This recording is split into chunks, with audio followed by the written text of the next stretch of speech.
All right, guys, welcome in. It's Monday morning.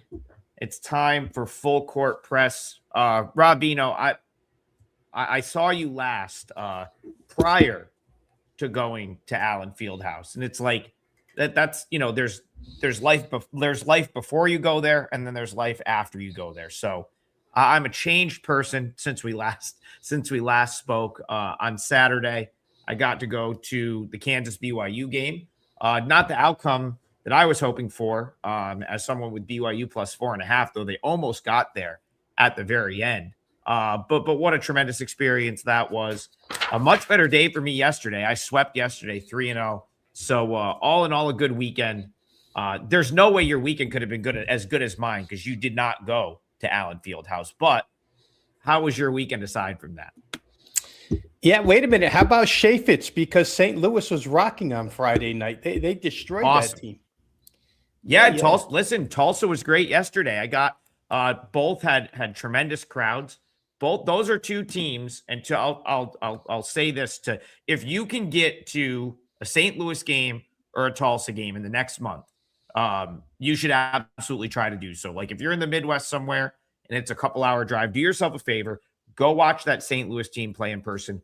Go watch Tulsa play in person. Two tremendous offensive teams, and both I was so impressed with the game, production from Tulsa yesterday. Just that was the sort of pleasant surprise of the weekend for me in terms of all the places I went. I knew Allen Fieldhouse was going to be insane, and it was. The crowd at St. Louis on Friday night was awesome. We knew that was sold out. What I was not expecting was 6,000 or 7,000 people to show up at the Tulsa game, and all of the different stuff they had, just production wise for that game, the light show, it was awesome. So yeah, those are two teams though that I mean, if you can get to one of those games this year, I think both Rob could potentially make some noise in March. So yeah, it was a good weekend. Yeah, certainly. Now, let's go back to how the weekend went. You had a 3-0 yesterday. I had a 2-1. So for anybody who was on board, we'll start early here. The double the CBB firepower package. You got 5-1 yesterday. On Saturday, Adam, I believe I was 5-3 in college hoop on Saturday. Real heartbreaker on Saturday where I would have had all 5 top play winners. I had USC over 78.5. And what happened the last 5 minutes of that game is a 16-point lead, and you have 74 points with about 5 to go, and you can't score 5 points the rest of the way, even though Rutgers closed the gap and you can get to the free throw line. But it was crazy. USC just never really had any chances. I don't know how to explain it. But that aside, we had a good weekend. Friday night, obviously, 2-0. Had the St. Louis team total over. I forget what we left here for the parlay. Oh, it was Sacred Heart. Sacred Heart dropped another 90+ on Quinnipiac that night. So great weekend overall. If I calculate that in my head real quick, that's 4-1, 5-3. That's 9-4 over the weekend college hoops. So again, weekend package, 3-day package, double the CBB firepower, $59 for 3 days. And Adam, like you said, off to a huge start in February. Yeah, it was a good weekend. We have people have now filed in. I was trying to just kind of chat it up for a couple minutes because it looked like the stream wasn't going, but the stream is up. The count of people here has increased. So I think it's time to get into it, Rob. Not a huge slate tonight, but we have one game that absolutely deserves the attention. Should probably be the game that's on your main screen come 9 p.m. Eastern time tonight. The Kansas Jayhawks, very impressive over the weekend. I have to be honest. I was not expecting them to just sort of bully BYU the way they did in that game. The final score was a little bit misleading. I was sitting there with a chance to cover 4.5 somehow at the end of that game. But Kansas ended up getting it done. They deserved to win. They deserved to probably win by double digits. The big takeaway from the second half of that game, Rob, is no Peterson in the second half, right? And he leaves with cramps. I thought it made sense because they were up. I mean, they were up 20, more than 20 at one point, I believe, if I remember correctly. I know it was right around 20, maybe 18 at half. I think in the second half at multiple points, it got 220, and maybe even over a 20-point margin. So when you've had a guy dealing with injury, Rob, and you've got a guy that's cramping, absolutely no reason to put him out there. Maybe it's why BYU came back a little bit, though I have a theory that's a little bit different than that. So talk to me about this game. Now Kansas hits the road. They go to Lubbock. Texas Tech had an interesting loss over the weekend, one I certainly wasn't expecting.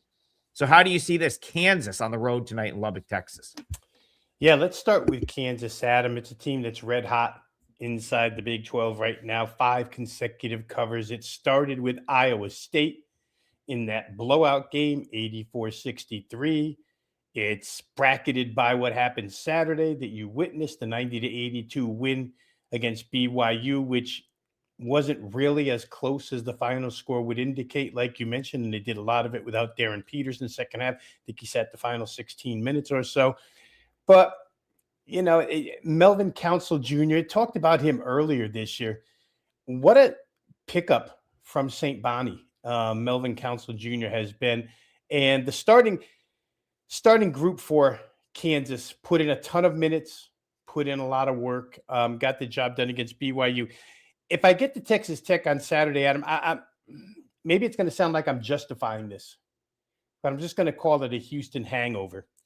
Some of the numbers that came out of that game on Saturday for Texas Tech: lose by 8, give up 88 to UCF, which is a high-scoring team, but 88's a lot to give up. Get beat on the free throw line, -10 in free throw attempts, -11 in free throw makes, so you lose 11 points right there at the foul line. But Texas Tech, which contested Houston so well on the glass twice in 2 meetings this year, could only pull away 4 offensive rebounds, while the other side got 13.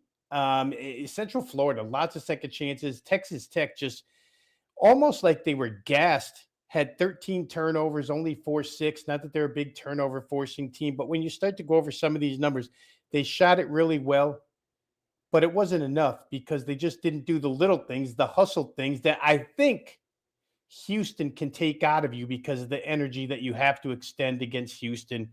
Go ahead and travel to Florida, Orlando, and get beat. So it's the life of the Big 12 Conference. Obviously, there's never an easy out or an easy win in this particular league, but Texas Tech overall has been good. And if I just use Houston as a comp, they've played them twice now. They've played them extremely tough, but Texas Tech at home is really where I want to go here because they beat BYU fairly soundly, 84-71. Again, that was a game that was close. And then Texas Tech broke away last 5 minutes or so. Really, they changed the game at that point. And then they beaten Houston here. So when you've beaten BYU by 13, when you've beaten Houston by 4 here, asking you to beat Kansas by 4.5 on this home floor after Kansas comes away with the win that they had the other day and now travels, and you're both 6-2 inside the league. It's a big game record-wise for Big 12 seeding. The matchups are going to be the matchups, Adam. I mean, we both know they have great players. We don't have to discuss personnel at that depth anymore. But some of the things that Kansas and Texas Tech do well that could be advantages. Texas Tech shoots the 3 better than any team in the Big 12 and Big 12 play. KU doesn't defend the 3, 10th in the league defending the 3. That could be a difference maker here for Texas Tech. Kansas, not a great rebounding team. I only bring that up because Texas Tech has been so good combatively on the glass against a team like Houston. Now you get Kansas. It's almost a step down in rebounding class. So there's some things here that Texas Tech fundamentally has advantages in.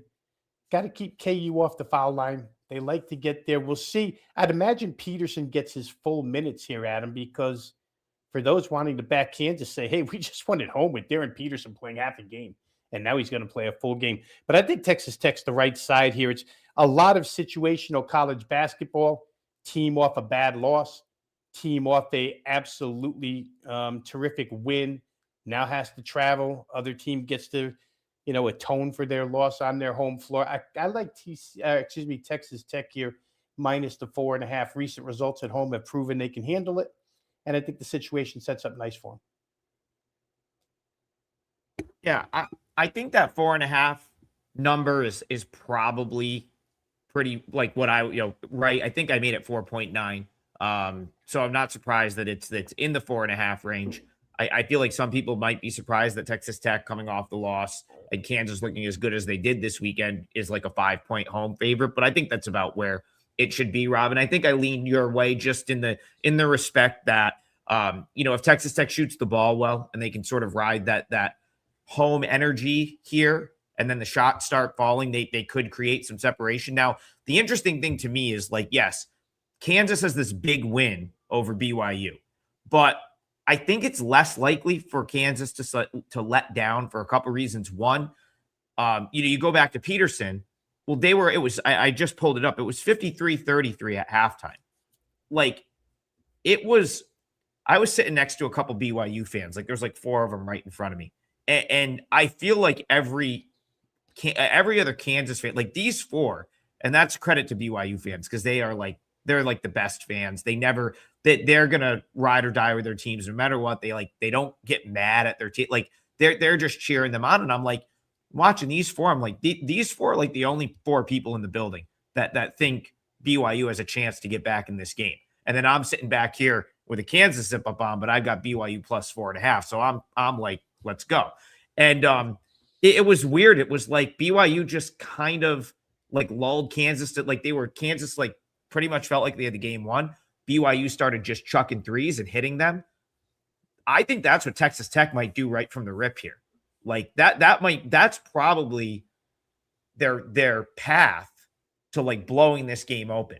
Donovan Atwell's a guy that it came over from UNC Greensboro, who I really liked at Greensboro. That I think if they just start chucking and it's him and Watts can knock down a couple of threes, like Tech could open this game up, and then you're probably covering your 5 or whatever that number is. Something from Saturday that I felt was really good that Kansas did well was they never really let Devansta get in the flow of the game. They had him clamped early, and they were all over him. The fans were all over him, the overrated chants, and he couldn't do much one-on-one. But I just think, like going to your point, Texas Tech has more shooters. And if they just, they're going to have to make shots though, right? But they're a good 3-point shooting team. They have a couple of guys that can really cook from the perimeter. So if Texas Tech is making shots, they could blow this game open and they could create that margin. That being said, the flip side that you could look at for Kansas is like just how dominant they were when Peterson was on the floor. For that first 20 minutes where he played about 17 of them, that Kansas team looked like that they looked like you could beat anyone in the country. That was as impressive of 20 minutes of basketball to do that to BYU, who I think is a very good team that I've seen in person all year, and I've been to a lot of different games. Peterson comes out in the second half. What I'm curious to know, and my gut says, Self looked at the scoreboard a couple minutes into the second half and was like, I think we're okay here. Like I think we can hold off a 20-point lead for the final 17 minutes of the game. I think the decision was made right there. Hey, you got a big game on Monday. Hang it up. Like just we're good. And like I said, credit to BYU for cutting it to 4 at one point, but that was as close as it got. So Rob, I'll throw another lean out here. I think there's points in this game because if Peterson plays the whole game, that offense is like, it's so much different than when he's not on the floor.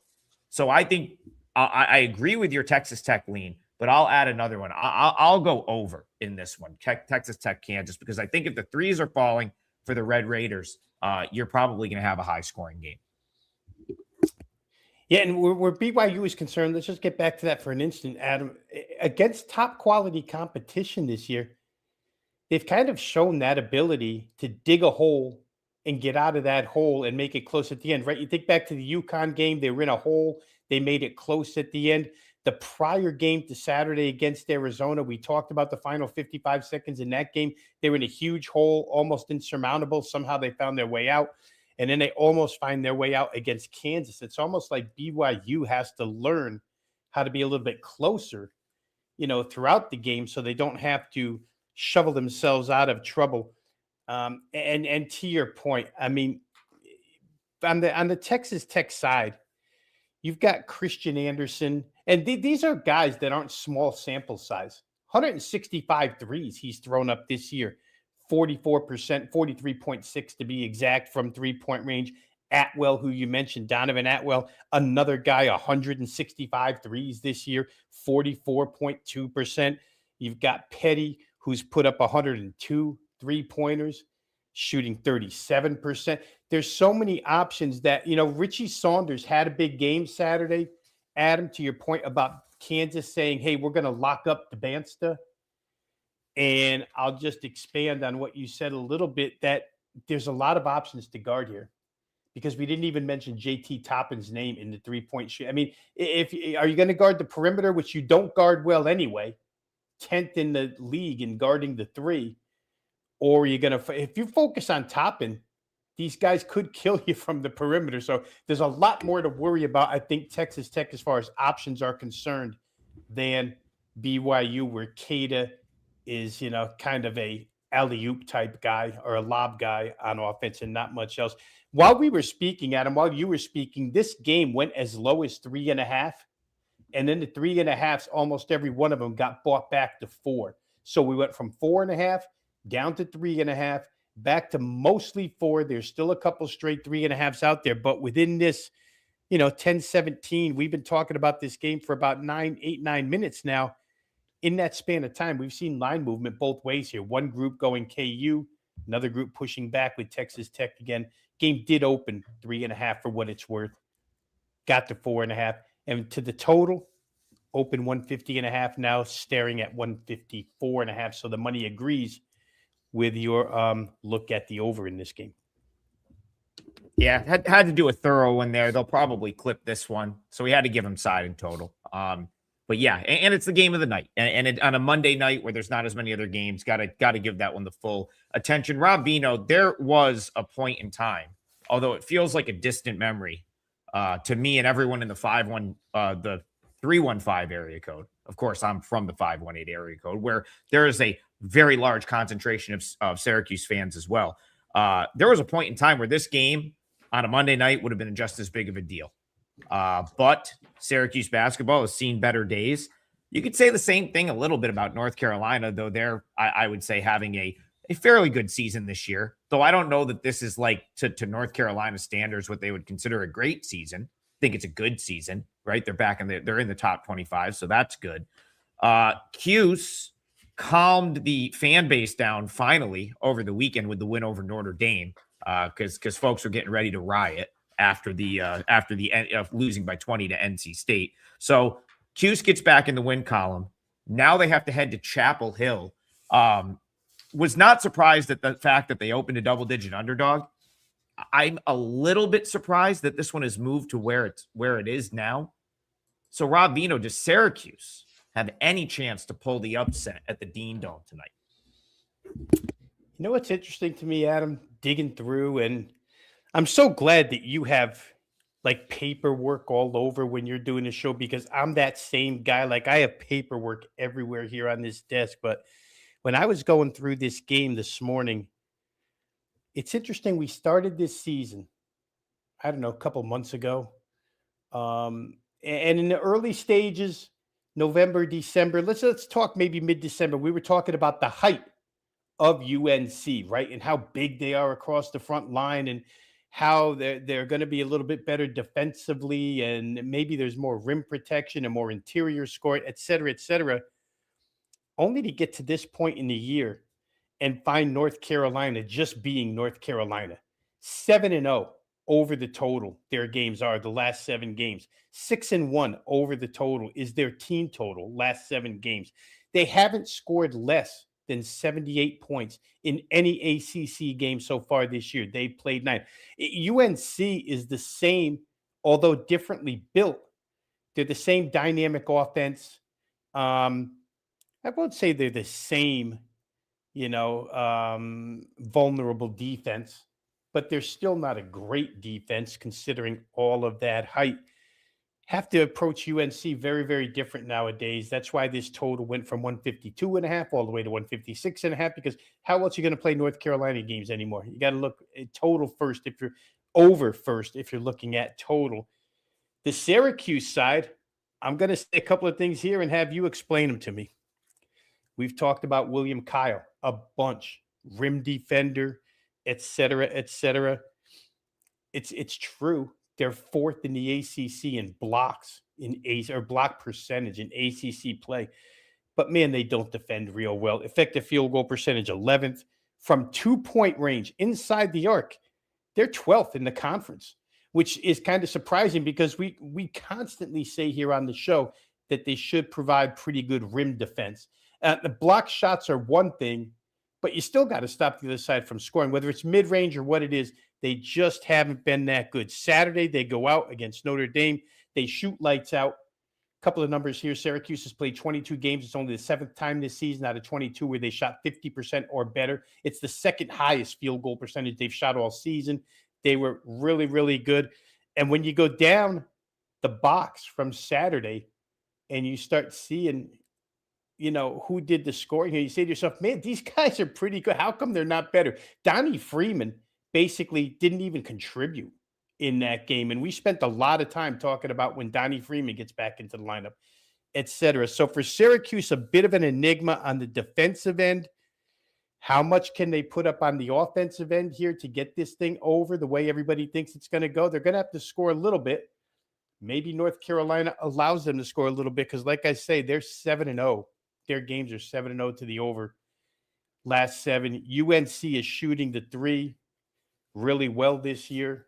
I don't know, Adam. I've come full circle now on North Carolina, and all those thoughts I had about them being a better defensive team and maybe a more methodical team are all out the window at this point. They score, they run, they give up points. They're an over team. So maybe I look that direction. I just want to give a quick check to the Syracuse team total because that thought crossed my mind here. 72.5. I'll dig into it a little further during the day, but for Syracuse to get to 73 might be a consideration here because, again, UNC has been not the greatest on the defensive end this year.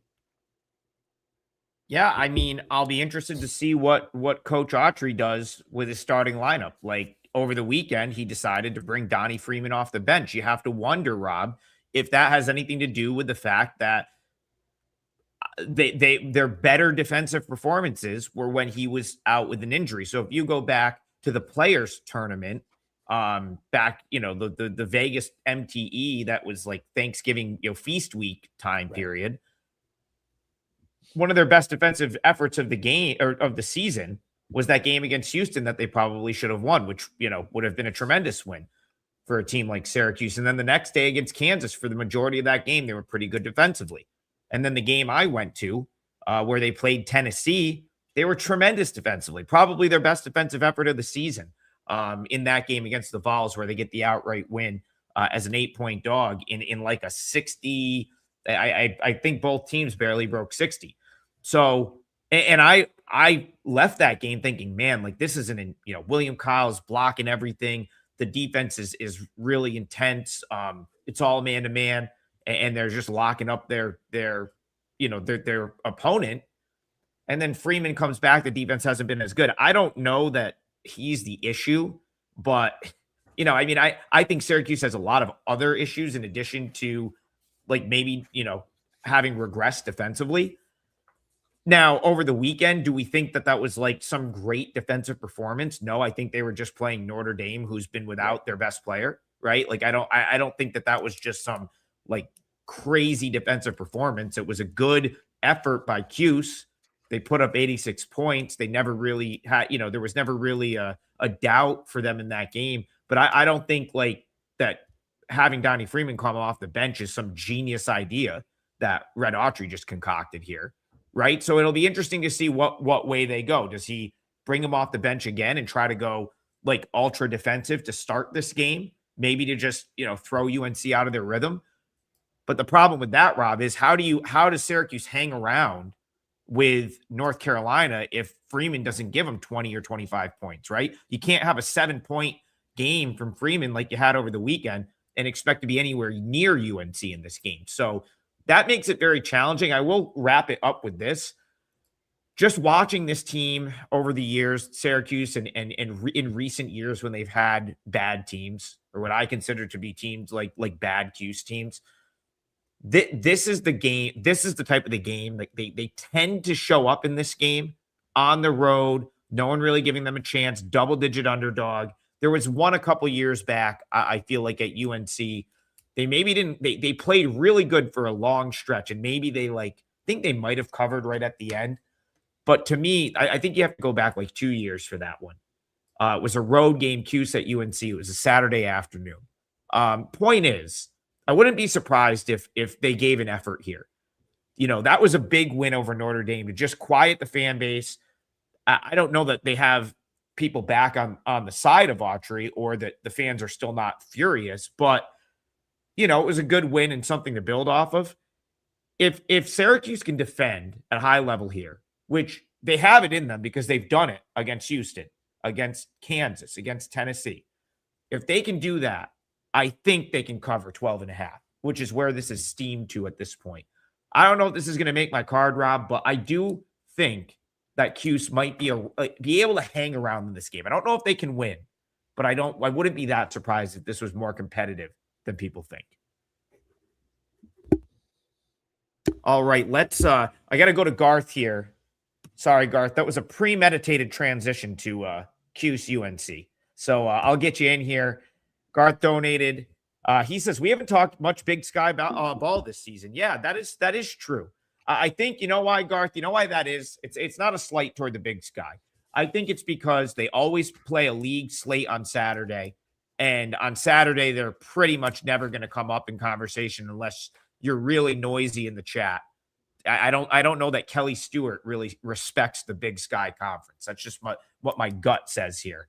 But yeah, so let's get some Big Sky talking, because Rob, but going into the season when we had the idea of how do we handle all these teams, maybe we'll split the leagues up a little bit. You were kind of like, well, I like I stay up and I bet some totals in this conference quite a bit.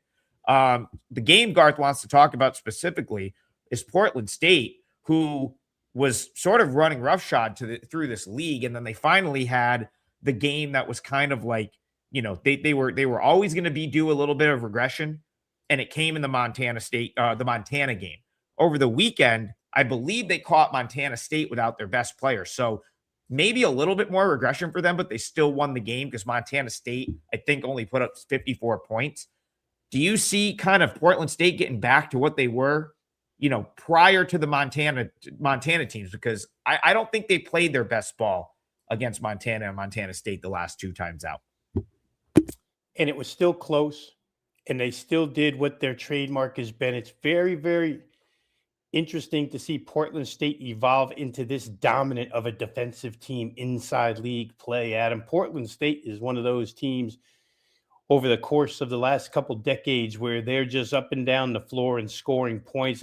Most of my success with this particular team last 20 years has been playing to the over. But you're not playing to the over and having a lot of success with Portland State this year. It's where the biggest discrepancy in this game lies, because Idaho State is not a good defensive team. Idaho State's going to have to score in order to beat them. First time around, this game went 93-87. It was 78-78 after regulation. So you had 156 points in regulation. The game was played at Idaho State, but it's one of the few games where Portland State gave up what I would call an excessive amount of points when you look at what they've given up to the rest of the league. So it could be a matchup thing, but you are turning around and going on the road here to Portland State. It's hard to lay a batch of points with this team simply because they don't score enough to get full separation. You're asked to lay 6.5 here. It's not an incredibly large amount. They did win by that margin, as you mentioned, against Montana State the other day without their best player. But I do wonder, the dilemma becomes, is Idaho State just a good offensive matchup against this defense, or was that just a one-off way back towards the beginning of Big Sky season where Portland State is settled in now and just not giving up anything to the good teams, to the good offensive teams in the league? So for me, I think I would probably start by looking under. As far as this conference is concerned, Idaho State is a team I've looked at a little bit toward overs, but mostly when we're looking at this league, we're looking at like Sacramento State, who we've talked about quite a bit. They've had this tendency to go over.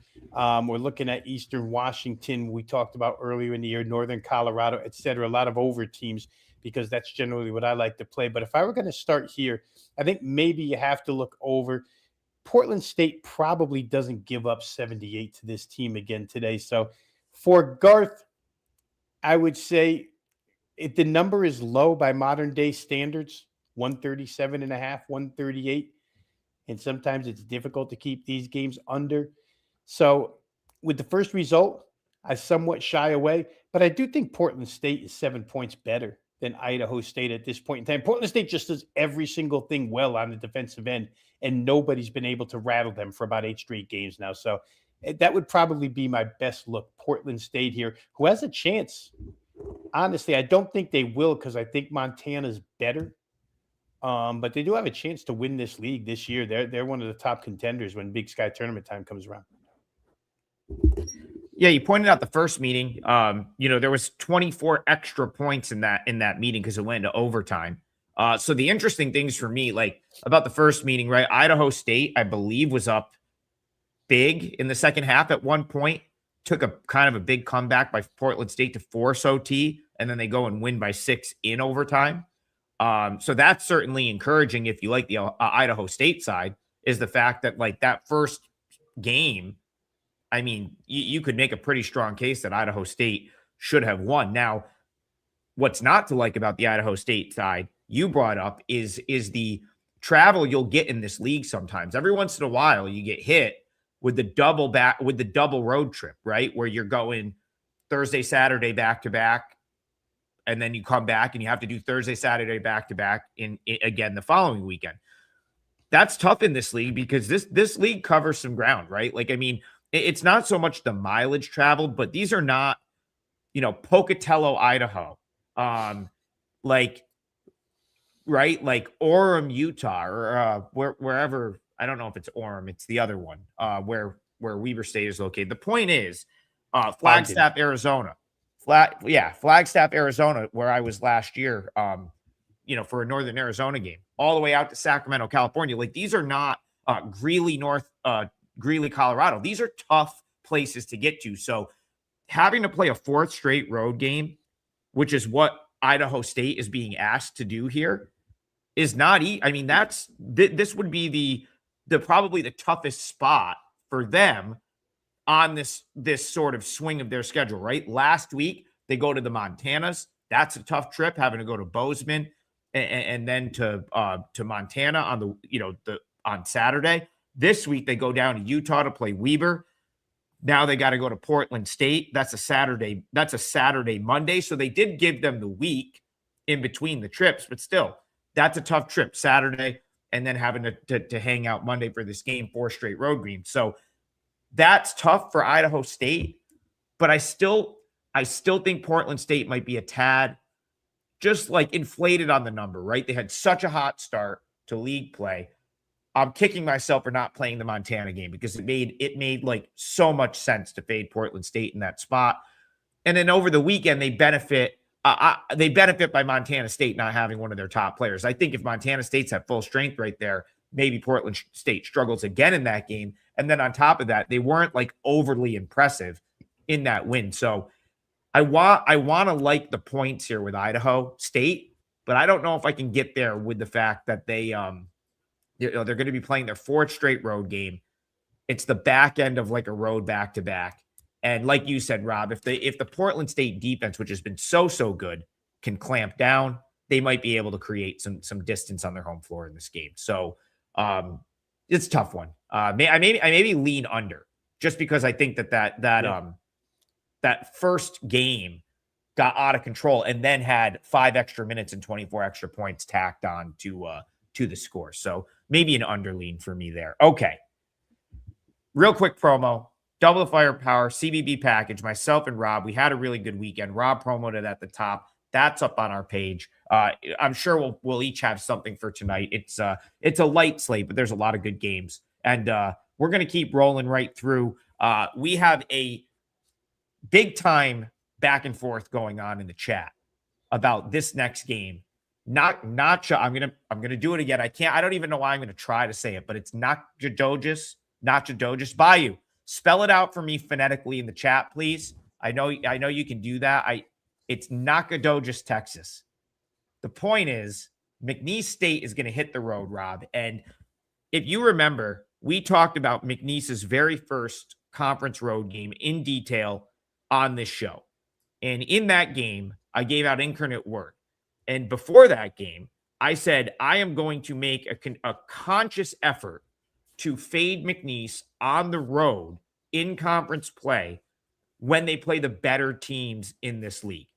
Okay. And I want to update what has happened since that game.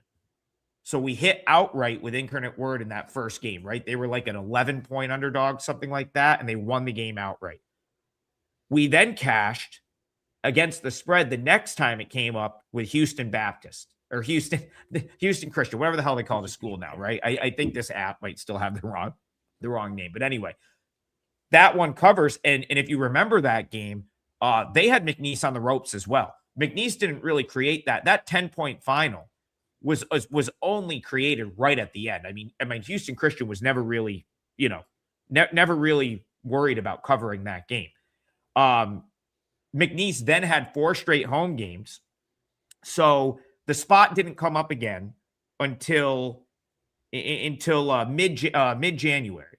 And I kind of said, you know what? I'm going to throw these two out because for me, I couldn't really tell if Rio Grande Valley and Texas A&M Corpus Christi were in the top half of the league. I was like, these two could go either way. So I'm going to toss these out. And it was probably, I saved myself juice, Rob, because UT Rio Grande Valley actually beat McNeese, and then McNeese blew out A&M Corpus Christi. I threw the Louisiana and Lamar trip. I kind of was like, I have those teams toward the bottom of the league here a little bit, but they actually both covered the number. So had I expanded it to just fading McNeese on the road in league play, the record would be, what did I just say, like 5-1 right now? Because McNeese went on the road, didn't cover against Southeast Louisiana, and then they only beat Lamar by 1. And they were a 10.5-point road favorite in that game.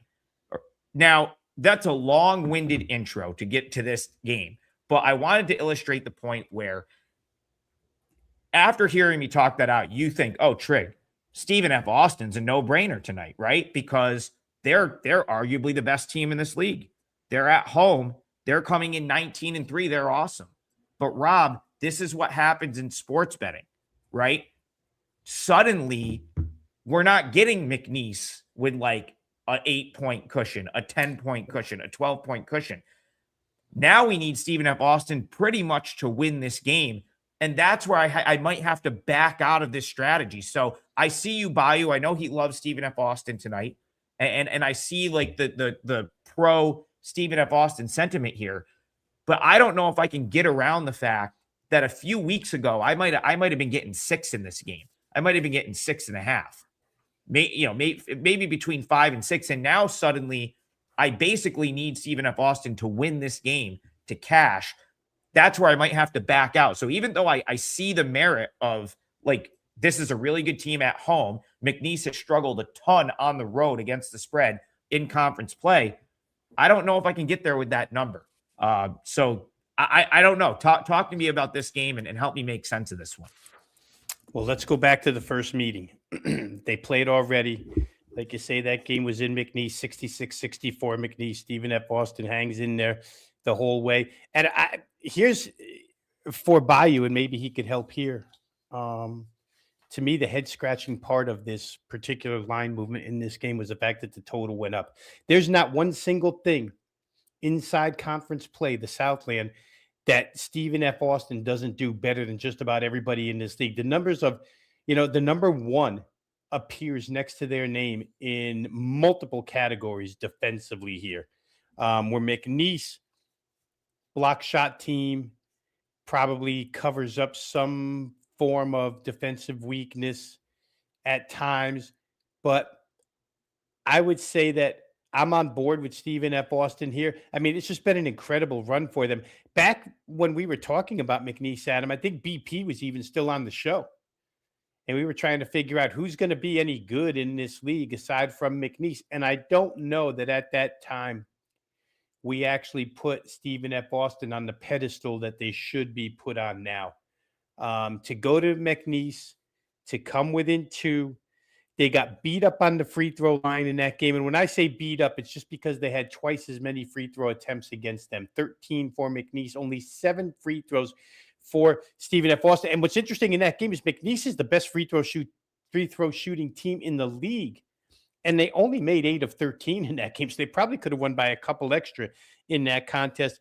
McNeese, which is really good at turning people over, turned Stephen F. Austin over 15 times as opposed to 7. They're going to have to overcome those deficiencies here, but the home floor makes up for a lot. McNeese, do you treat the Saturday game against Lamar, where they snuck by 64-63, as a look ahead to this showdown? Or do you treat it as, somebody's going to catch them outright here again? And whichever way you look at it, 2020 hindsight is always the best way to find things out. But I think Stephen F. Austin is the side here at home, taking 1.5 points. And one more time, I'll just say what I'm really confused about here is why this total goes up to 142.5 when McNeese State defensive average time of possession defensively is the slowest in the country. In other words, you come down and you try to set up offense against McNeese, that shot clock's going to run because you're not getting an immediate shot. You're getting the slowest possession time in the country. And with Stephen F. Austin, you're getting the 335th slowest. So both lockdown half-court defenses. Neither side really pushes pace. You get caught in one of these grinders like 66, 64 that we saw earlier. What could hurt you is overtime if you're playing under. But I don't know that you can walk to the window and say, man, I'm so scared of overtime, I can't bet this game.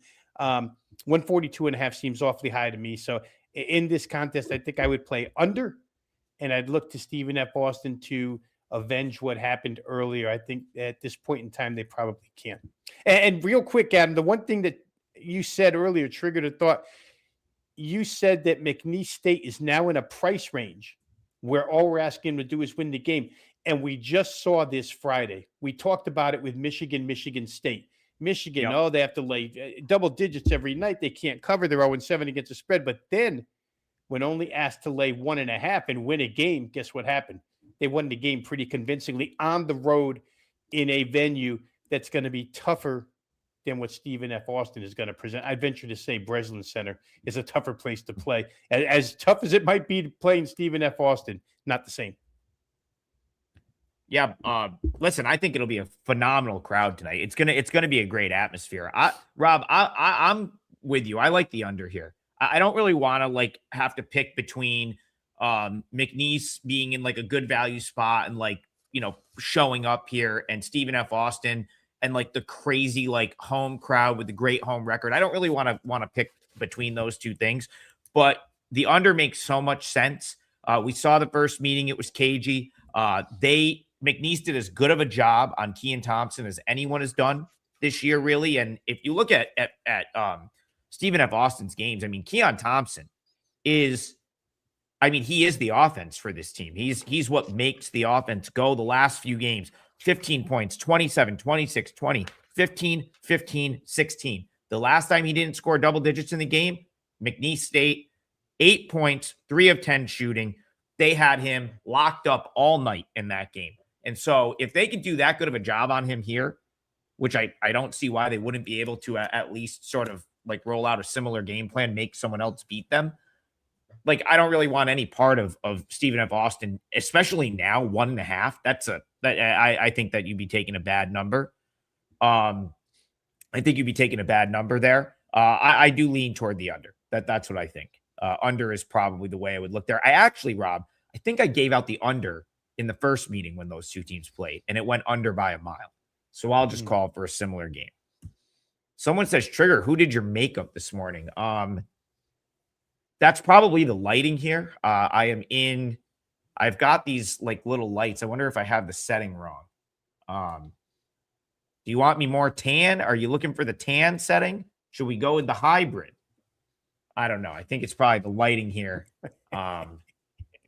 If I look a little flush, it's because I haven't slept much. If you haven't been following along, I've been just driving around the Midwest, and now I'm trying to make my way back home. So but yeah, we ran it back with the white gummy bear rain after a 3-0 day yesterday. Had to come back with the same energy drink. So BA Bet says, do you ever sleep? We'll sleep in May, right? Like what Rothstein says. It's we're in conference play right now. Sleep can wait. We'll sleep when the season is over. Bayou says the Bang energy is going to hit the skin. Yeah, I don't know. I've worked my way through most of this can. It hasn't really hit in yet. So Purple Haze Bang. I don't know. I'm not a big grape guy. So BA Bets. I'll tell you what. Once I'm going to ride the white gummy bear out as long as this win streak will allow. But once I have to switch it up, I'll try the Purple Haze Bang. Yeah, someone's like, to my kidneys. Yeah, listen, I don't drink. So like, I'm hoping that the damage, like some people do damage to their body with alcohol. Maybe I'm getting a little bit back there. So, whatever. Hopefully the energy drinks won't kill me, but we'll see. That Cam says that energy drink is not from the Buc-ee's Concourse Walk. It's from down the street, but that was, yeah. Rob, have you been to a Buc-ee's? Have you been to Buc-ee's yet? I've never been in a Buc-ee's. It's always been Wawa's or Sheetz. Rob, this Buc-ee's puts Wawa and Sheetz in a body bag instantly. It's one of the most incredible places I've ever seen.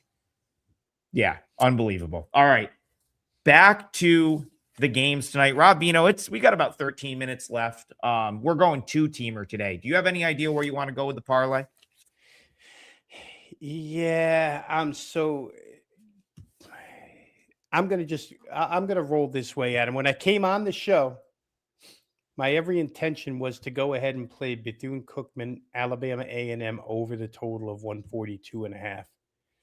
But we talked about the game already, and the more I keep doing a little investigation here, the one thing that's somewhat of concern, but I got ripped in the comments section one day for talking about travel situations.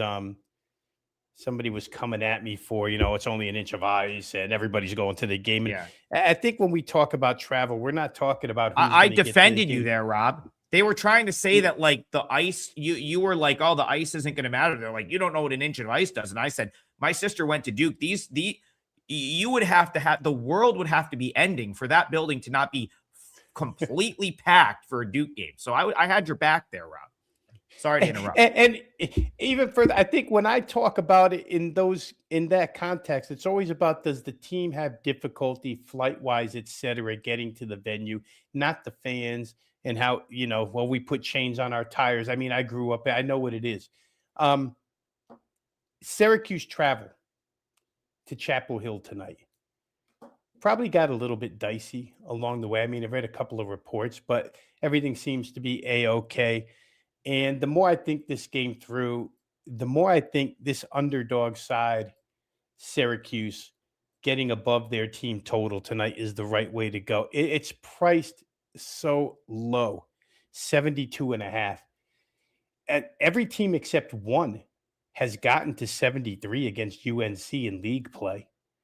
And so why not Syracuse? They've certainly got enough scoring. I don't expect to have the same shooting performance that they had against Notre Dame on Saturday, obviously. But I do think there's just too many components on that Syracuse team.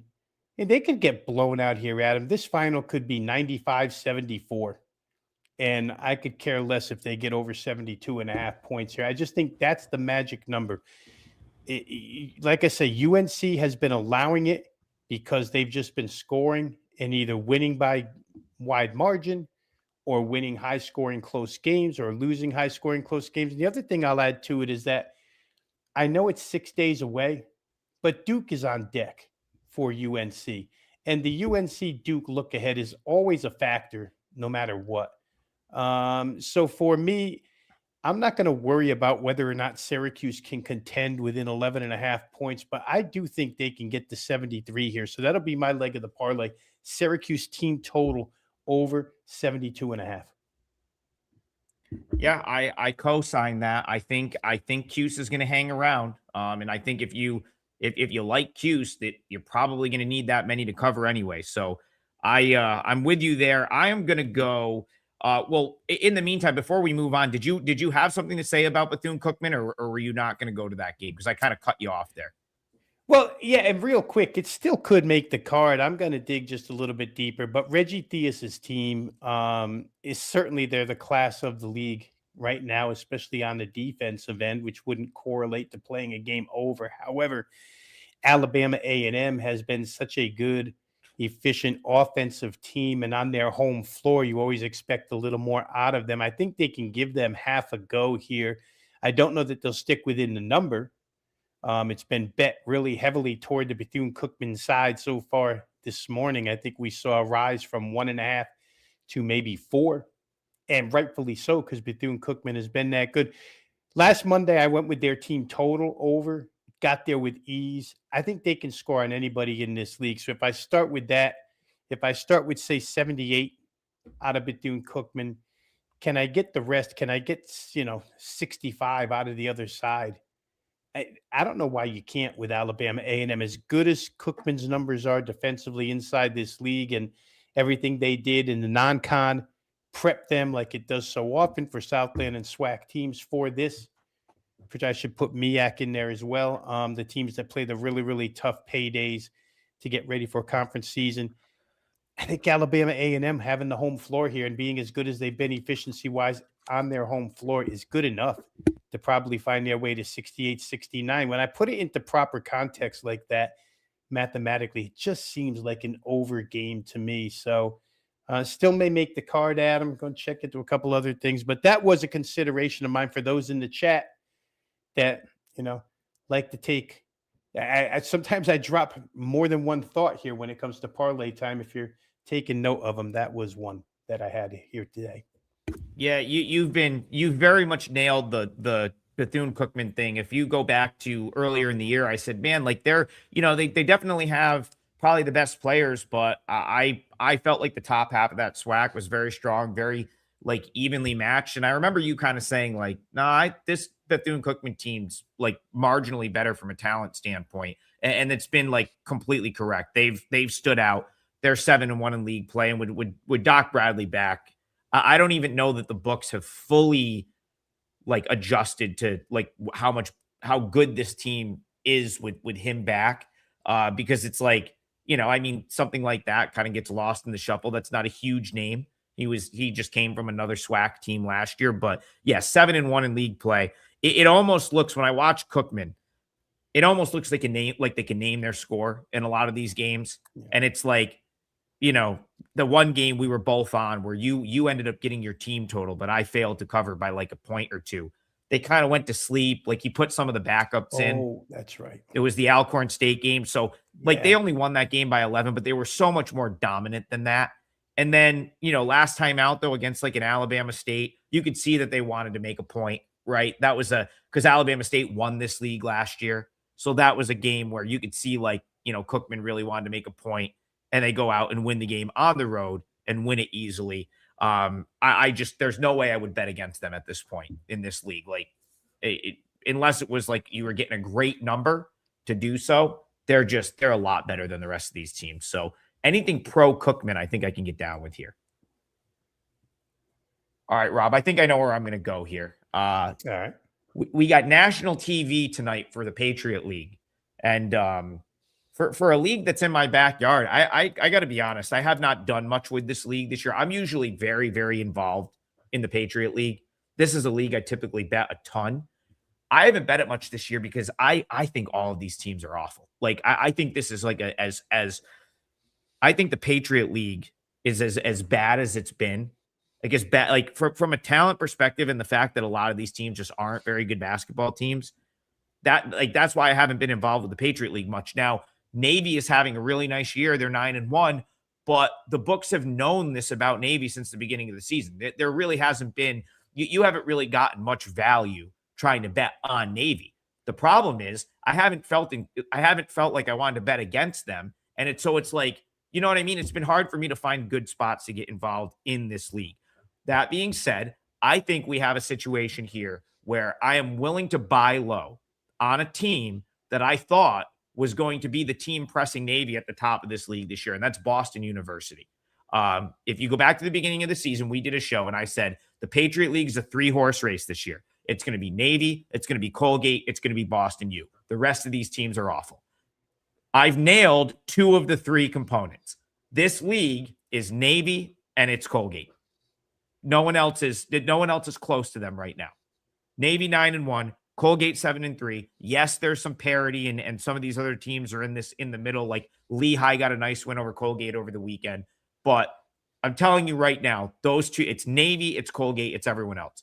The reason Boston U is not in that group is they kind of have been decimated by injury this year. They just haven't had the roster and the group of guys that they thought they were going to have, which is when I had them in the top 3, Ben Roy was playing a part in this team. Landrum, I think, is the other guy. I'm the name is escaping me. Chiron Alexander. These were all guys that were supposed to be like playing big parts for this team this year and really haven't played all season. But now, as we talk about injuries, right? Like at some point, you know, those guys, you have to just forget about them. And with BU right now, they're 3-7. They're never going to be the team they were supposed to be pre all these injuries happening. But I still think they're better than being the worst team in the league. And that's what this matchup is essentially about right here. It's the 2 worst teams in the league, Boston University, Holy Cross. Both of these teams at 3-7. They're tied for last place in the league. All I'm saying, Rob, is I still think Boston University is like at least a middle of the pack team with all the injuries in this league. They've had some tough luck losses, overtime over the weekend at Bucknell. They had a game against American they let slip away earlier this year. So I am going to buy low going forward on Boston University. I felt like they could have and should have won over the weekend. They didn't. Now they have an easier matchup. It's a road game, but it's only Holy Cross. It's right down the street. And this moved a little bit, so I'm just going to go Boston University money line here. I still think they're better, and I think this could be the turning point that at least gets them like back middle of the pack by the end of conference play. So I'll go with the Terriers here on the money line. Yeah, I had luck with them a couple of weeks ago with a team total that got to overtime against Lafayette, and they won 77-73. So go BU.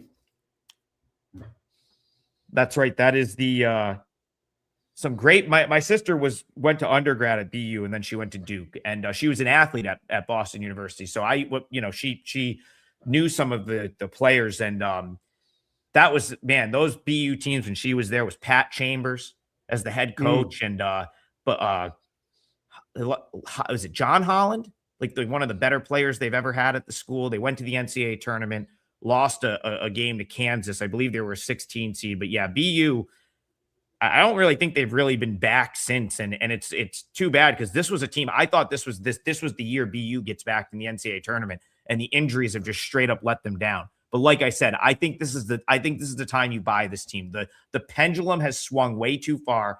They're not the worst team in the league. I can't see them being at the bottom of these standings. So Boston University, we'll call it -150. That number, that -1 was gone pretty quick. So Boston University -150 will be my leg of the parlay. And then Rob Bino's going with the Syracuse team total over 72.5. Little two-teamer for you on Monday. Let's see if we can, run these up this week and get back in the plus for the parlay of the day. For anything Rob and I play, that's going to be available on WagerTalk.com on the Firepower CBB package. All of my plays, all of Rob's plays. If you grabbed it over the weekend, you probably did pretty good because I think we both had a pretty solid weekend. I will be back home by the time we do this show tomorrow morning. So kind of looking forward to that, even though the hotel backdrop was better to me today than it was on Saturday when I had the bed in the background. So yeah, we'll be back. Enjoy the hoops tonight. Let's cash some tickets, and we will see you guys tomorrow, 10 a.m. Eastern.